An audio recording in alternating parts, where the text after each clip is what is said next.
everyone and welcome back to my channel. My name is Alison, the online piano and the online violin tutor. Now, it's been a really long time since I have done any violin video reviews, and I think the last one I did was way back in about 2014, so it's been quite some years, and I thought it was about time I did some more. And I've just recently been sent 6 violins from the Fiddlerman to test out and review and demo for you. I'll be releasing 6 video reviews and 3 comparison videos, and those are going to be released in the coming weeks. And I will put links to all of those reviews and comparison videos underneath each of the videos as and when I have done them. Okay, so getting straight into it. So the violin I'm going to be reviewing for you today is this one. It's called the OB1 and it's by the Fiddlerman's own range of violins. It's currently priced on their website at $299, which I think is a very good price for a starter violin, and it is the cheapest of the Fiddlerman series of violins. So the good thing about this violin is that it pretty much comes playable out of the box. I will insert a little clip of the violin in its case just so you can have a look how it comes when you first open the case. And basically all you need to do is, you might need to do a little bit of a tune. You know, what violin doesn't need a tune because it's a new violin anyway, so you might have to do a little bit of a tune. The bridge came already up as well, so I didn't have to do anything there. And the only other thing that I had to do was rosin the bow, which is something that you'll have to do for any new violin. If you want to know how to rosin the bow, I will insert either a video link here or there'll be a link to how to rosin the bow underneath this video. It's very easy to do, but if you're new at violins and you're not really quite sure, then go and see that video underneath and that will help you get set up, and then you'll be ready to go to play your new OB1 Fiddlerman violin. The bow that you get with it is a carbon fibre bow, and it is the Fiddlerman's custom arch and weight distribution. It says high quality Siberian horsehair. The bow is actually very nice, and again, once you get the violin out of the box, all you'll have to do is put rosin on the bow as per usual to get it going. I will put some tech specs of the violin straight from the Fiddlerman's website here, so you can have a little look as to how it's made and about the wood and everything. But I will also put a link to his website directly underneath so you can go and take a look for yourself in more detail.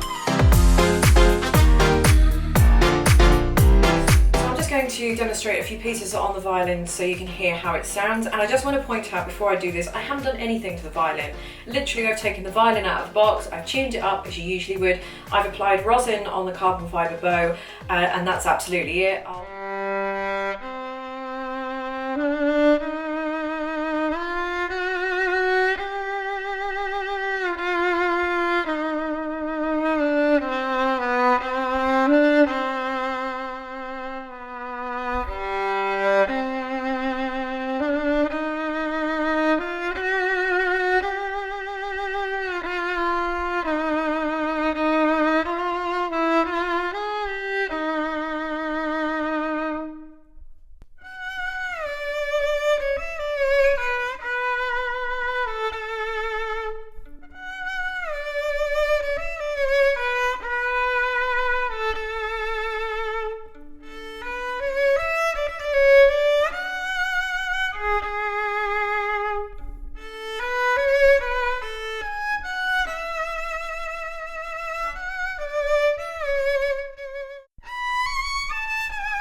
Okay, so my thoughts and opinions on this violin. First off, I really like it. I think it looks really nice. I think it's made really nice. It feels really nice as well.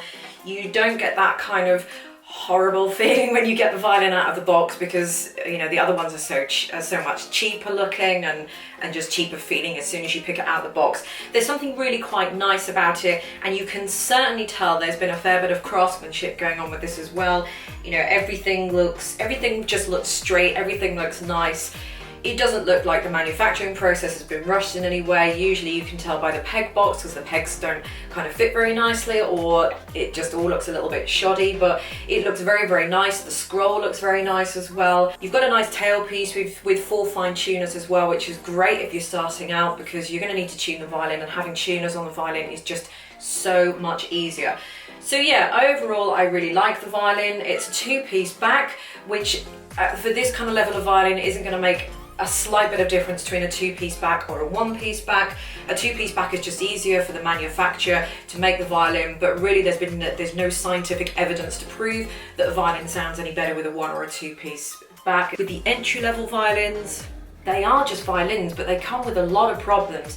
You're never going to be able to tune the violin, the pegs are constantly going to be slipping, the bridge is going to be horrendously cut, if cut well at all. This is a Despial bridge from what I can see on there, which is the bridge that I use on my very expensive antique violin, and I can see that there's a very nice angle in there as well. The action of the strings against the fingerboard is very good as well. So there's lots of things about this violin that I really, really like. The only kind of negativity that I might say is just the chin rest for me, but that is just purely a personal thing. You may have seen a couple of videos that I've done in the past where there's a specific violin chin rest that I like to use called the Mulko chin rest. I'll put a link to that underneath. It's just a lot thinner, but it's just a personal preference for me. It's absolutely not a deal breaker of the violin by any shape or form.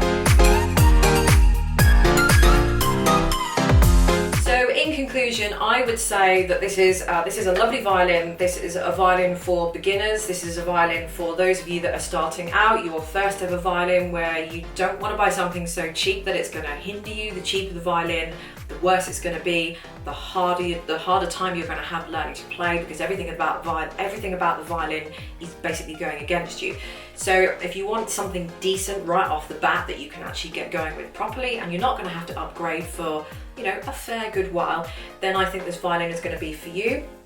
It would also be good for students in school wanting to play with school orchestras. So a very good option for a starter violin, hassle-free, that will get you going, play straight out of the box, and it sounds very nice as well. So I really can't fault that. And if you're looking to start the violin but don't know where to start video-wise or lesson-wise, you don't know what to do first, then why don't you start with my violin video lessons? I've got 20 lessons that should take you through the beginner stages. I will link those coming up here.